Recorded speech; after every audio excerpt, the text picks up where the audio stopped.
3:42 মায়াপুরের পথে রওনা দিলাম। কাউকে ফার্স্টে জানাইনি, ইচ্ছা করেই। সাঁকরাইল স্টেশনে চলে এলাম,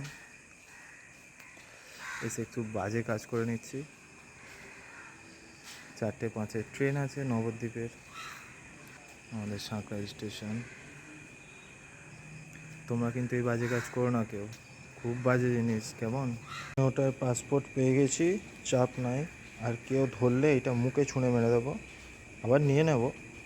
ট্রেনের অপেক্ষা কখন আসে। তোমাদের একটা খুব সুন্দর জিনিস দেখাচ্ছি, একটু ভালো করে লক্ষ্য করবে। দেখা যাচ্ছে কি? আবছা আবছা, এই দেখো সাদা সাদা কত বক বসে আছে।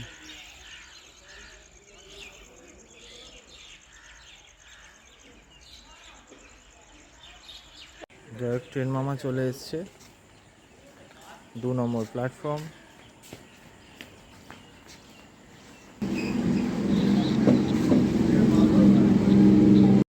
ট্রেনে উঠে বসে বসে বোর হচ্ছিলাম। তারপরে কিছু মানুষ দেখলাম যাদের আর কি ট্রেনে অলরেডি তাদের নিজের জায়গা কেনা আছে, এই সব ঘুমিয়ে আছে যে যার নিজের মতো করে। তারপর ট্রেনে উঠে আমার ঘুম পাচ্ছিল, তো চা খেয়ে নিলাম। এরপরে ট্রেন হাওড়ার দিকে যাচ্ছে, প্রায় ঢুকেই পড়েছে একটুখানি। টুকটুক টুকটুক করে ট্রেন যাচ্ছে এখন, বেশ ভালোই লাগছে দেখতে। তোমরাও দেখো, আমি অনেক দিন পরেই এত সকাল দেখলাম, কারণ এত সকালে তো আমি সাধারণত বেরোই না, এই টাইমে আমি ঘুমোতে যাই। যাই হোক, তো এই সামনের কাকাটার সঙ্গে একটু আলাপও হয়ে গেছিলো। হাওড়া স্টেশনে নেমে পড়লাম, নেমে একটু হাঁটাহাঁটি করে নিই, তো আবার নেমে চা খেতে চলে যাব। চা খেতে যাচ্ছি তার আগেই খুব সুন্দর গাছ লাগানো আছে হাওড়া স্টেশনে, এগুলো বেশ ভিডিও বানিয়ে নিলাম। হাওড়া ব্রিজ দেখে নাও, তোমরা তো কোনো দেখো নি, দেখে নিয়েছো। এরপর রাস্তার ওপারে গিয়ে চায়ের দোকানে গিয়ে চা খাওয়া শুরু হবে। একটুখানি দাঁড়িয়ে একটু হাওড়াটাও দেখিয়ে নিই যারা দেখেনি তাদের জন্যে। তোমরা তো হাওড়া দেখো নি, দেখে নাও ভালো করে, কেমন? আর এটা ওভারলুক করে যাও চার্চি। তারপরে 3 নাম্বার প্ল্যাটফর্মে দিয়েছিল কাটোয়া লোকাল, 5:30। উঠে বললাম এই জিনিসটা কি তৈরি হচ্ছে? হ্যাঁ, এটা টিকিয়াপাড়ায় একটা হোটেল তৈরি হচ্ছে, লম্বা হোটেল, যেটা আমি কোনোদিনও যেতে পারবো না। তো যাই হোক, ট্রেনে করে যেতে যেতে কিছু সুন্দর প্রাকৃতিক দৃশ্য দেখে নাও। यूं ही चला चल रही, यूं ही चला चल रही, बड़ी रंगीन है ये दुनिया। আমি একটু ক্যাদ মেরে ছবি তুলে নিচ্ছি, ভিডিও বানিয়ে নিচ্ছি। চুলটা দেখেছো তো, সেই চুল। এই চুল পাবে না কোথাও, ভুল করে ভগবান আমাকে দিয়ে দিয়েছে এই চুলটা। যাই হোক, অসুবিধে নেই, চুলটা ওভারলুক করে যাও, আবার প্রাকৃতিক দৃশ্য দেখে নাও। বেশ ভালো লাগছে না? খুব সুন্দর, খুব সুন্দর, আমারও ভালো লাগছে। প্রচুর সবুজ চারিদিকে।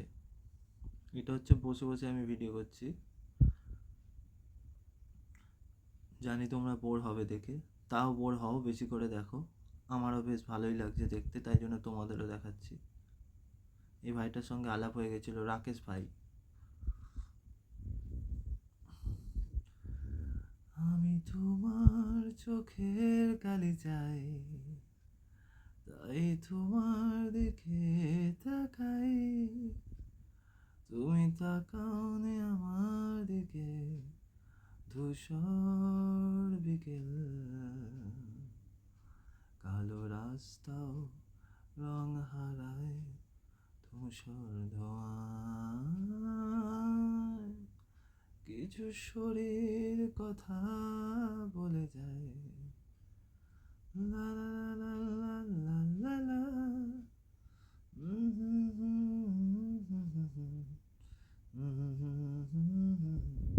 যাই হোক, আসছিলাম একটা জিনিস তো পুরো শিওর, আমাদের সাউথ ইস্টার্ন ট্রেনের যা লাইনের অবস্থা, তার থেকেই এই দিকের লাইনের অনেক ভালো ব্যবস্থা, অনেক ভালো ট্রেনও যায়। অতটা জার্নি করলাম, তেমন কিছু মনে হলো না। তো যাচ্ছি আমরা এখন নবদ্বীপে। তো ট্রেনে উঠেছি, যত কিছুই খাবার পাচ্ছিলাম খাচ্ছিলাম টুকটুক করে। দেখো সুন্দর পরিবেশ। কি ব্রিজের ওপর দিয়ে চলে গেল, কি চাষ হচ্ছে সেটাও আমি জানি না।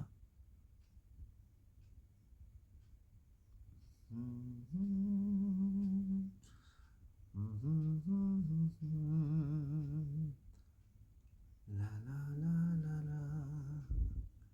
তো এই একটা স্টেশন, এর নামটা আমার খুব ভালো লেগেছিল, ওই জন্য আমি ভিডিও করেছিলাম, বেহুলা স্টেশন।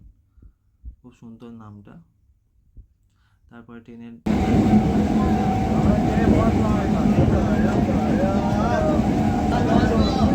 হ্যালো ভাই, খেয়ে নিলাম হালকা করে। এরপরে আলটিমেটলি চলে এসছে আমাদের নবদ্বীপ স্টেশন। নবদ্বীপে ট্রেন ঢুকে গেল হালকা করে। ঢোকার পরে আমাকে এবার নিতে হবে টোটো। টোটো ধরে সোজা চলে গেছি লঞ্চ ঘাটে। কিন্তু যাওয়ার আগে তো ভাই খাবার খিদে পাচ্ছিল, তো কচুরি, হ্যাড় ডাল আর দই। তারপরে লঞ্চে করে ওই দেখা যায় মায়াপুরের মন্দির, ইস্কন মন্দির। চলে গেলাম। এরপরে সাজুগুজু করে নিলাম রেস্ট নিয়ে। দেখেছো ওই পাঞ্জাবি পরে অবশ্যই ভিডিওটা। ওহ কি বডি মাইরি, ওহ থাক আর দেখাতে হবে না।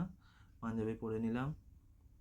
বাহ বেশ সুন্দর লাগছে আমাকে, খুব সুন্দর লাগছে। যাই হোক, আর একটু ভালো করে দেখে নিলাম আয়নায়, বা ঘড়িটাও দেখিয়ে দিই। দেখো তোমরা ঘড়িটা ভালো করে। হ্যাঁ এবারে পরিষ্কার এলো, খুব সুন্দর লাগছে। চলে যাচ্ছি মায়াপুরে।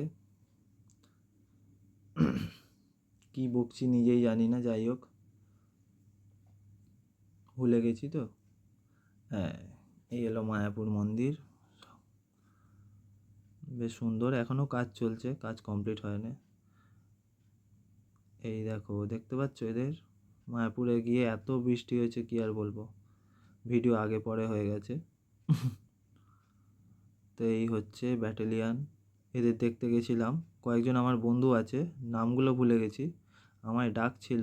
যাই হোক আমি সাড়া দিইনি, আমার রাগ হয়েছে তো এদের ওপরে। তারপরে বাইরে বেরিয়ে লাড্ডু খেয়ে নিলাম, আর একটু ভিডিও বানিয়ে নিলাম মায়াপুরের ওখানে বাইরের দৃশ্যগুলো। গাছপালা তো বেশ ভালোই আছে, সুন্দর পরিবেশ। অনেকক্ষণ আমায় দেখুন, এই দেখো ভালো দেখতে না আমাকে, খুব সুন্দর লাগছে। এই দেখো এবার মায়াপুরের মন্দিরটা আবার একটা আলাদা জায়গা থেকে অন্য লুকসে, খুব সুন্দর লাগছে। প্রচণ্ড বৃষ্টি হচ্ছিল, দেখেইছো রাস্তা। আবার দেখে নাও ভালো করে। আমি এসব ভিডিও বানাতে পারি না তো, ওই জন্য ভাট বকতেও পারছি না। যাই হোক তোমরা দেখো, কোনো রকমে বানিয়েছি, কোনো এডিট নেই, কিচ্ছু নেই, সব ভিডিও জুড়ে জুড়ে দিয়েছি। খারাপ লাগলে খারাপ লাগবে, আমার কি, আমার বানানোর দরকার ছিল, আমি বানিয়ে দিয়েছি। তোমাদের সঙ্গে স্মৃতিটা একটু শেয়ার করেই রাখি, কাজে লাগবে। ঘোরা হয়ে গেল, আবার নবদ্বীপে আসার রাস্তা। লঞ্চ ধরে নিয়েছি, টুকটুক টুকটুক করে চলে আসছি। ভালোই লাগছিল, সময়টা ভালোই কেটে গেল। ব্যাস এরপরে এসে সেই একই খাবার, হ্যাড় ডাল, কচুরি আর